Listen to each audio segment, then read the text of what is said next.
В эфире телеканала «Итоги дня», в студии Надежда Саханская. Здравствуйте. В начале выпуска об основных темах. Прогнозировать пожары в этом году поможет искусственный интеллект. Якутские ученые работают над проектом по мониторингу лесных пожаров. Везде как дома быть не получится. Роспотребнадзор по республике напомнил туристам о правилах безопасности за рубежом. Определены первые участники кадровой программы «Якутия. Земля героев». Они начнут обучение уже этим летом.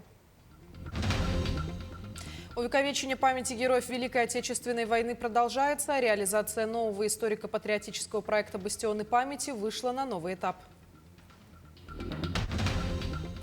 В память о настоящем человеке якутская журналистика и жители республики потерпели большую утрату. В ходе специальной военной операции при исполнении своего долга погиб наш коллега Алексей Семенов.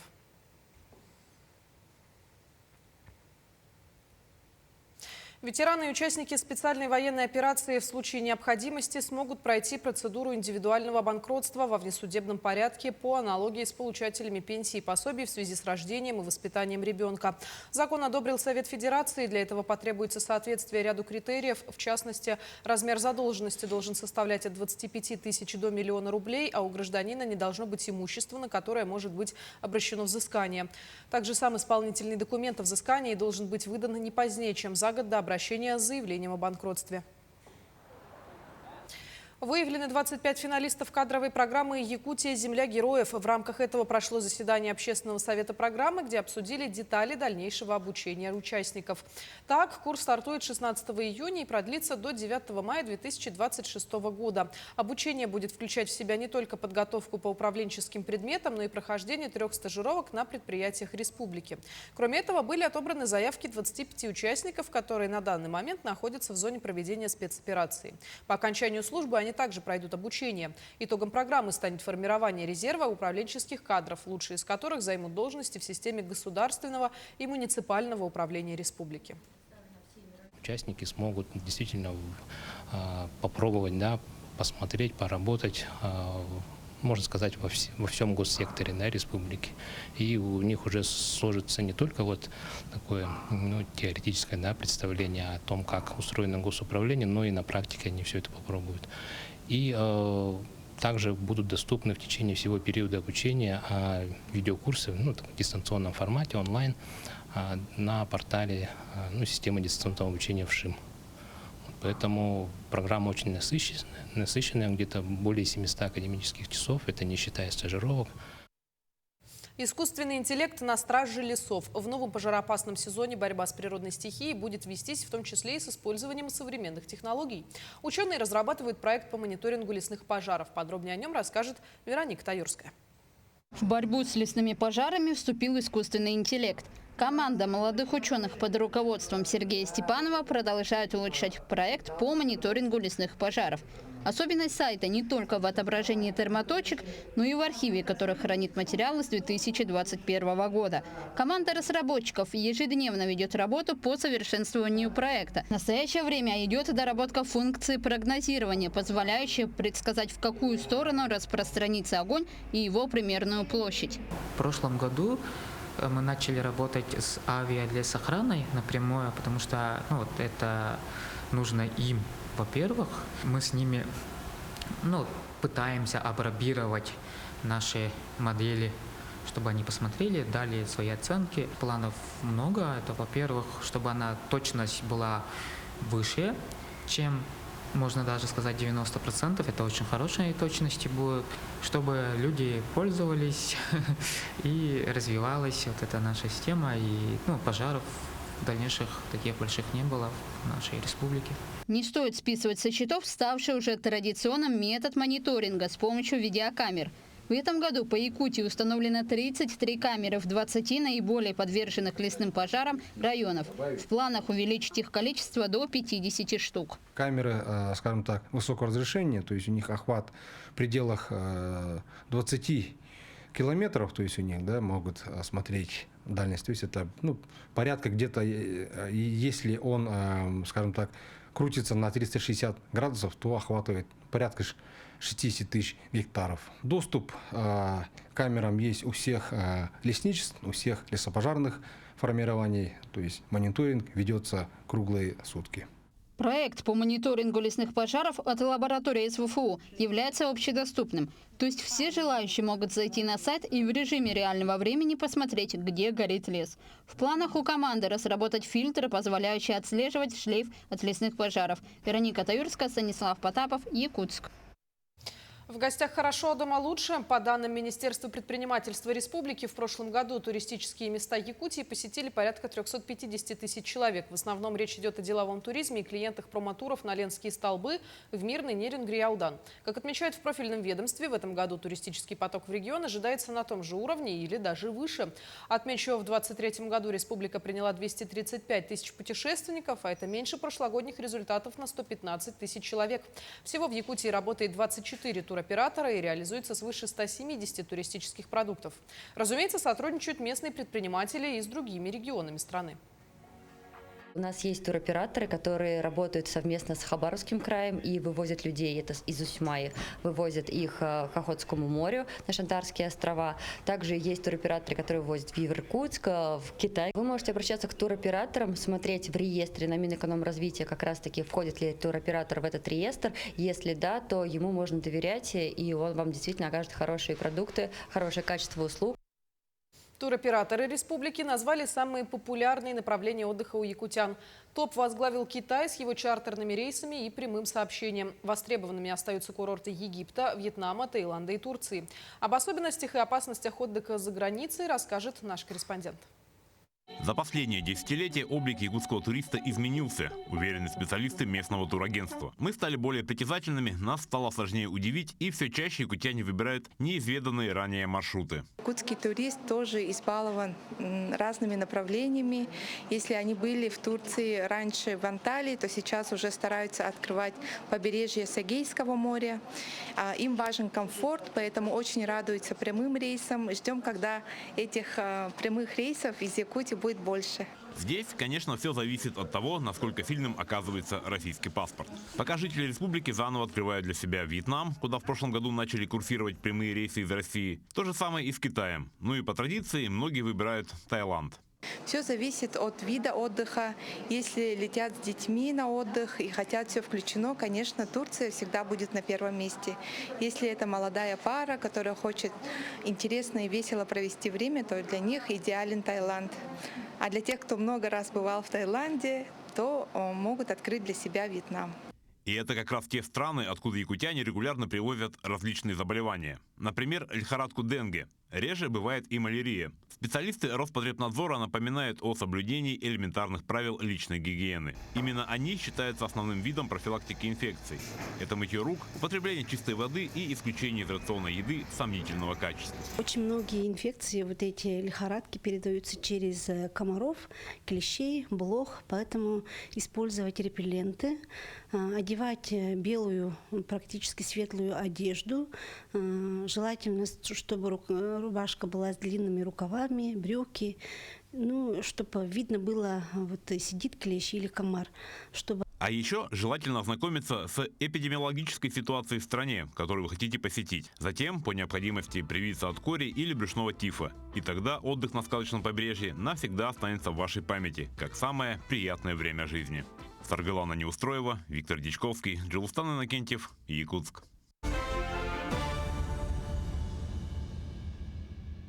В Алдане к выходу в свет готовится книга, в которой будут собраны воспоминания алданцев, детей войны. Выпуск издания инициировали сотрудники городской детской библиотеки.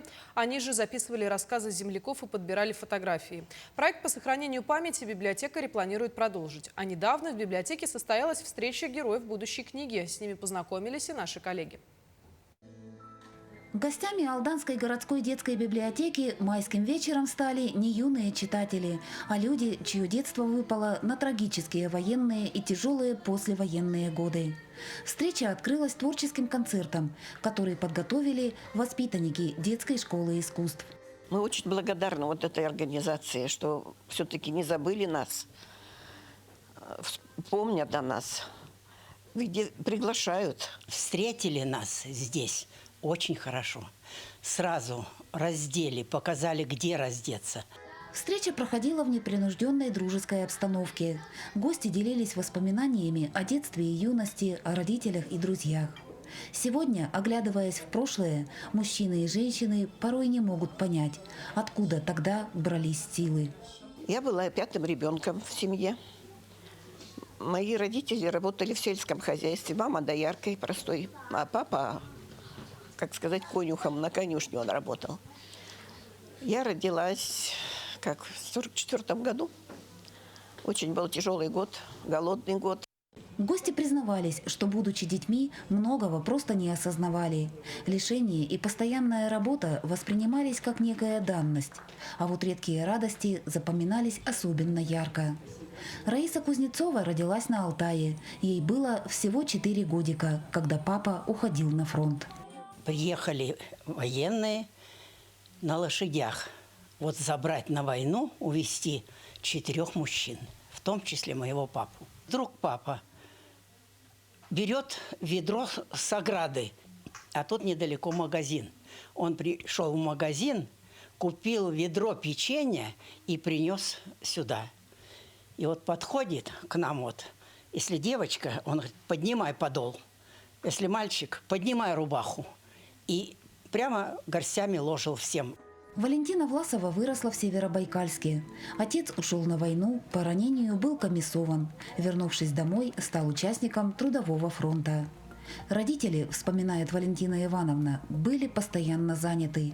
И многие заботы по хозяйству ложились на плечи детей. Мы очень мало помним своих родителей. Постоянно они были на работе, они были заняты. А мы сами, можно сказать, предоставлены были сами себе. Ну, конечно, не просто мы гуляли там по улице, этого не было, конечно, этого не было. У каждого, у ребенка была своя обязанность по дому что-то делать. Мы были постарше, братишка был младший, ухаживать, приходилось за ним, нянчить его. В ходе официальной части встречи общественные деятели, также являющиеся представителями поколения детей войны, вручили собравшимся юбилейные медали. А хозяева приготовили для гостей буклеты. Печатные издания, содержащие информацию о каждом госте, предваряют выход в свет книгу, на страницах которой будут собраны воспоминания детей войны. Идея у нас возникла изначально, наверное, сохранить память о ветеранах. Было предложение создать какие-либо книги, либо брошюры, но потом, долго подумав, мы решили, что ветеранов у нас уже очень мало, а вот детей войны очень редко кто затрагивает. И поэтому было принято, что мы создадим брошюры, буклеты именно по детям войны. Идейными вдохновителями и ведущими проекта по сохранению памяти стали сотрудники городской детской библиотеки. Совместно с общественным деятелем Ниной Чернаковой они беседовали с земляками, записывали их воспоминания и подбирали фотографии. Работа у нас шла, я не знаю, для кого как долго, либо коротко, но мы практически 2 месяца старались. Мы собирали все по крупинкам. Каждая история этой жизни отложилась у нас в душах. Мы ревели, слезами обливались, когда читали их истории. Работа по сбору воспоминаний детей войны захватила творческую группу полностью. Каждая исповедь оставила неизгладимый след. Проект по сохранению памяти сотрудники детской библиотеки планируют продолжить. Татьяна Вахнина, Сергей Шипачев, Александр Лукин, Алдан. Наставник и его команда – это один из самых ярких проектов, который собрал активных школьников из многих школ Нерюнгринского района. Итоги этого проекта, а также многих других, подвели в Центре развития творчества детей и юношества города Нерюнгри на торжественном сборе Союза детских общественных объединений «Содружество». Подробности далее. Проект интерактивной игровой программы «Наставник и его команда», которая реализуется ребятами из районного штаба Содружества и педагогического отряда «Легенда», стартовал осенью прошлого года. В этом году направления конкурса прошли по вызовам Всероссийского клуба «Большая перемена». Ребята с общеобразовательных организаций активно принимали участие во всех наших программах. Особенно хорошо выделилась у нас программа «Наставник и его команда», команда из которых состоит из 5 активистов школы, а также 5 детей, которые состоят на всех видах учета. И у нас очень хорошая динамика по выведению таких ребят в активную жизненную позицию. Знакомясь с ребятами, даже после того, как они были сняты со всех видов учета, они дальше хотели продолжать играть в интерактивную районную программу. То есть у них даже был такой вопрос, что мы больше не будем играть, раз мы снялись и что-то. То есть мы как раз таки в этом плане поддерживаем ребят, и они активно продолжают участие уже на других районных программах, именно как уже активисты своих школ. На протяжении всего учебного года наставники сопровождали команды по пути к успеху, командной работе и совершенствованию личностных качеств. За время игровой программы прошло 7 этапов на различные темы, среди которых ЗОЖ, творчество, туризм, патриотизм и многие другие. Наверное, самый интересный и сложный тур был про предпринимательство. А самый легкий показался мне дистанционный тур. Я желаю нам никогда не сдаваться, потому что я знаю, что мы всегда все можем. С каждым годом проект «Наставник» и его команда становится все более популярным среди нерюнгринских школьников, ведь он помогает раскрыть свой потенциал, увидеть новые горизонты и поверить в собственные силы. Иван Лазаренко, Александра Цыбикова, Нерюнгри. Медицинский поезд «Святой Пантелеймон» прибудет в Нерюнгринский район. В мобильной поликлинике пациенты смогут пройти обследование и консультации специалистов. 28 мая поезд будет работать в поселке Золотинка, 29 мая в Беркаките, с 12 по 14 июня в Кане. В мобильной поликлинике пациенты смогут в том числе сделать рентген, маммографию, УЗИ, пройти колоноскопию, широкий спектр биохимических исследований и сдать стресс-тесты. Увековечение памяти героев Великой Отечественной продолжается. Реализация нового историко-патриотического проекта «Бастионы памяти» вышла на новый этап. По задумке авторов, мемориалы с именами якутских бойцов должны появиться в нескольких регионах Центральной России. В местах, где планируется установить обелиски, побывал Максим Кардозу. Это Ивановское поле – знаковое место для Калужской области. Во время Великой Отечественной войны здесь шли ожесточенные бои, в которых погибли тысячи советских солдат. Сегодня тут одно из крупнейших братских захоронений. Ну а в скором времени здесь появится еще и обелиск «Бастионы памяти», посвященный воинам-якутянам, которые защищали родину и погибли тоже в этих местах. Это земля, на которой воевало много тысяч наших земляков. Нам известны фамилии более 700 бойцов, сложивших голову здесь. Чуть больше имена, которые нам известны: Смоленская область, примерно столько же в Псковской области. Всего в 19 регионах России, где погибли воины-якутяне-победители, должны быть установлены памятные обелиски с их именами. Уже готовы эскизы, ведется работа с представителями местных администраций. Переоценить значимость проекта невозможно. Наша цель, задача, чтобы мы как можно лучше передавали дальше память нашим потомкам, нашим внукам, нашим правнукам. И, конечно, этот проект предназначен для того, чтобы эту работу воплотить в жизнь в реалии, потому что наши дети, наши внуки будут тоже ездить по местам былой славы наших предков и будут воздавать им дань уважения. Реализовать такой проект стало возможно благодаря работе поисковиков. Тысячи якутян считались без вести пропавшими на полях Великой Отечественной войны. А волонтеры путем упорных работ в архивах сегодня выясняют точные данные о гибели тех или иных солдат, вычеркивая их из списка без вести пропавших. Я как работал? Перебрал все воинские части, которые были, где... У нас же не было чисто, допустим, как там, у казахов свои части, да, у нас были все разбросаны по всем частям. Поэтому в зависимости от операции, там, какие части воевали, да, я, исходя из этих, поднимал документы и находил там якутян. Вот буквально вот так вот по крупицам. В этом году обелиски установят в Смоленской, Псковской и Калужской областях. В Волгограде на Мамаевом кургане появится памятный знак воинам-якутянам, а в Новгородской области на берегу озера Ильмень пройдет реконструкция существующего мемориала. Максим Кардозу, Виктор Олесов, Айтал Байтунов, Калужская область, Москва. Якутская журналистика и жители республики потерпели большую утрату. В ходе специальной военной операции при исполнении своего долга погиб известный журналист, ведущий и корреспондент НВК «Саха» Алексей Семенов. Зрителям он запомнился как талантливый телевизионщик, автор информационно-аналитической программы «Кюнтен-Кюн». Для нас его коллег Алексей навсегда останется примером для подражания, мужества и профессионализма. Мен атым Алексей Семенов, Өтекөннен. Не просто журналист. В каждый свой материал Алексей Семенов вкладывал душу, трепетно относился к слову и тому, как будет выглядеть в кадре. У него ко всему был свой подход. Алексей четко понимал, что хочет увидеть зритель в эфире национального телеканала. Так, как делал Алеша, больше никто не сумеет, потому что как он заходил в студию, как он разговаривал со спикерами, как он делал сюжет, компоновал, писал текст. Это было уникально. И при всем этом Алексей был очень скромным, немногословным и добрым. Его сложно назвать наставником в привычном понимании, но каждый новичок телеканала равнялся именно на его работу. Чего только стоили одни стендапы Алексея. Ни одного лишнего движения, ни одного лишнего слова. На телевизионном языке такие приемы называют оправданными.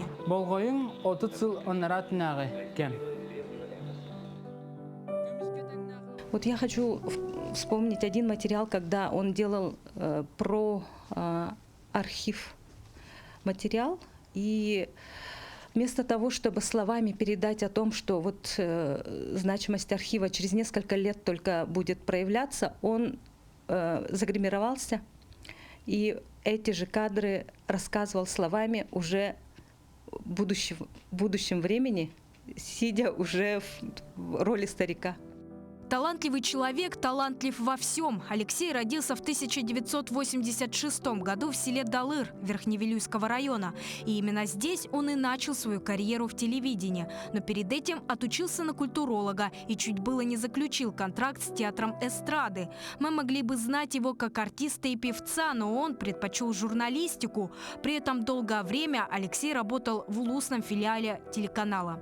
В один прекрасный день к нам из Верхневилюйского района приехал стажер. Неделю или 2 недели он сам по себе снимал что-то, делал какие-то классные сюжеты. Мы здесь работали, но его приемы мы не использовали. И он вот так вот, как приехал, внезапно, можно так сказать, да, и внезапно уехал. Саңатупсаға стадион бір кемге үстенче зрители. Сюда, в Якутск, его звали аж 3 раза. Послушался Алексей только на 3-й по совету старшего коллеги. Тот сказал ему, что надо расти. А приехал в Якутск, он совершенно другим человеком. Он практически всех знал. Мы его встретили как звезду, потому что мы уже знали, какие работы он делает, да, какие сюжеты он снимает. Начинал он корреспондентом, но в какое-то время еще учился на оператора. И целый месяц он летал в северные районы. За всю свою карьеру Алексей исследовал, пожалуй, всю необъятную Якутию. Он был легок на подъем, соглашался на любую работу и во всем видел интерес. Для Алексея не существовало скучных тем. Он из любой мог сделать стоящий материал. Он был готов к работе всегда, вне зависимости от того, какое событие это происходит. Это может быть ЧС, там, наводнения, лесные пожары, какие-то крупные аварии или какое-то серьезное очень общественно-политическое событие, да? Или даже элементарно просто какие-то детские соревнования. То есть вот охват тем, над которыми он работал, он был очень широким. Эги неделе түмүктерин тахарар күнтен күн берини көрөгөт, онна чаасаңарын устата бей корреспонденттер бутоңорбут материалларын сырдатыакпыт.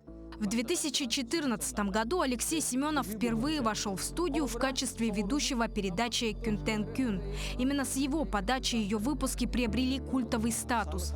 Над выходом всего одного эфира Алексей работал больше недели. Мы с Алешей были знакомы больше 10 лет. За это время мы готовили очень много выпусков новостей, итоговые передачи «Күнтен күн». И над самими сюжетами тоже много работали. Леша всегда старался заранее все подготовить, чтобы успеть доделать графику для передач. В 2024 году всю редакцию удивила новость о том, что Алексей подписал контракт на службу в зоне специальной военной операции. Об этом он никого не предупреждал, не хотел, чтобы друзья волновались. Там, на фронте, Алексей работал в составе разведгруппы и, несмотря ни на что, продолжал делиться новостями с полей, присылать доступные фото и видеоматериалы и когда-нибудь мечтал создать документальный фильм о спецоперации. Нуруя хамулы хамиран уктавтырга. Бажик тиге купу кыдрыдын компания дайса кайынжеринен. Баяна кенттен женнаман хаджабова тахпан манна катрана кабидин. И в этом поступке, и в каждом его сюжете прослеживается большая любовь. Любовь к супруге, ко всем своим 3 детям, коллегам, к работе и родине. Именно за это Алексея полюбили в ответ мы и его телезрители. Саргалана Неустроева, Семен Семенов, Якутск. Барта тенга болон, келлер фирге, керсөхпит.